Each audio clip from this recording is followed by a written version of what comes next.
Hello, Eliza. Can you see me? I can see you. Can you see me? Yes. Thank you for making the time. Oh, thank you for making the time and thank you for, really moving with alacrity last night. I was watching live on C-SPAN as you went to the floor to ask for unanimous consent and it happened so quickly. I think I cheered out loud.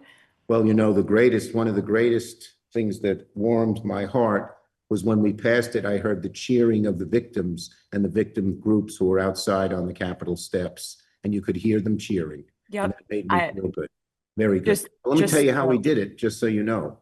So we wanted to sort of be a little bit, we didn't want to tell them everything we were doing, but 3 o'clock when the Senate went into session, we told Thune that I am going to move what they call unanimous consent to pass this bill before the first vote at 5 o'clock. It didn't give much time.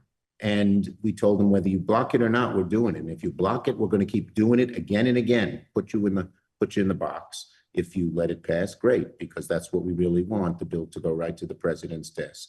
And we did it. We used one of these rare Senate procedures called deeming. They hadn't sent us the bill. It was Johnson's plan not to send us the bill and have things wait and give Thune time, and maybe some Republican would object. But we deemed it passed, which means it passes the minute they pass it in the House, it automatically goes through the Senate and right to the president's desk. And lo and behold, the thing that surprised me is there was such heat put on by the American people, put up by some of your listeners to get this done, that not a single Republican, even some of the most brazen right-wingers who object to the most, things that you think were so unobjectionable, didn't object. So now the bill's on the way to the president. He said he was going to sign it. Now, I don't trust the guy one Yeah. bit, but we'll see. And if he tries not to sign it or tries to pocket veto it, means wait 10 days, we'll be going after him. I'm sure I would urge all of your listeners to go after him. Absolutely. They definitely will. It does sound like he plans to sign it, even though he is concerned. And, him and Johnson were hoping for some amendments, it sounds like. And I have been talking a lot about this bill and all of Yeah. the, You brought up justice that something. we're Their hoping plan was for. the original plan Uh-huh. before we sort of put them on the spot was to amend it. They Right. said, oh, we need amendments to protect the victims. First time ever they're protecting victims. No, the only people they protect are people who have invaded the Capitol on January 6th and Right. people who go after immigrants and stuff like that. But in any case, they wanted to do amendments because for your listeners to know, then it goes back to the House and the House could fuck around with it some more. Exactly.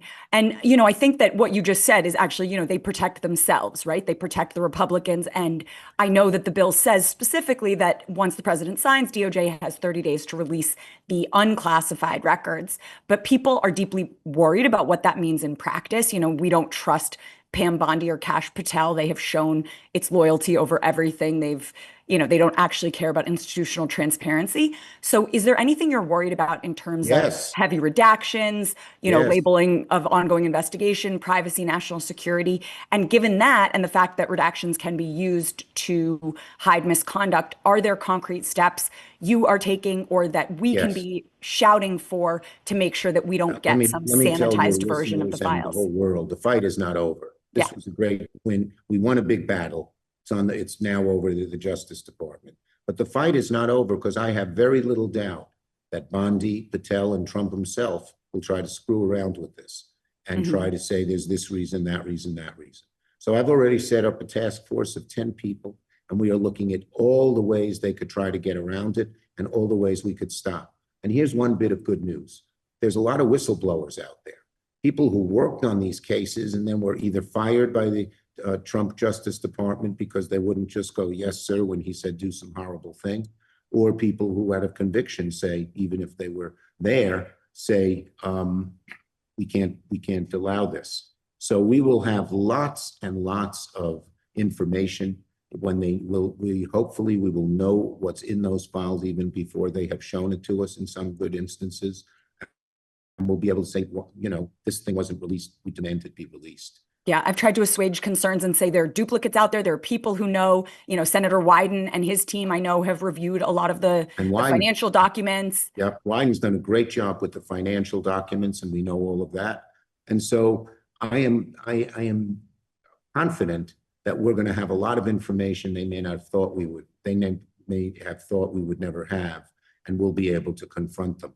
Now, we still need public pressure.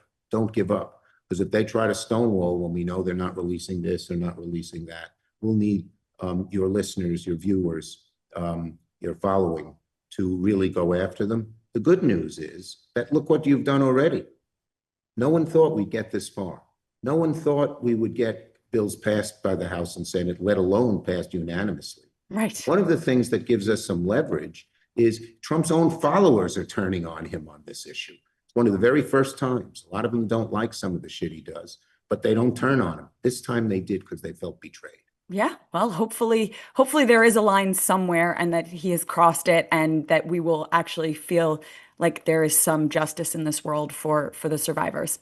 Right. Well, thank you. The survivors deserve the most credit of all. Absolutely. What courage they showed, what strength they showed, what persistence they showed. But let's also realize that without the Democrats, this wouldn't have happened. So we did a good job. We didn't have much help from all but a handful of Republicans, but the discharge petition passed. And look, this should be a lesson to all of us. If we fight, we can win, even against a corrupt, brazen administration. Exactly. Well, looking forward to what comes next. And, thanks for all your work on this. Thanks. Stay in touch. I will. Take care.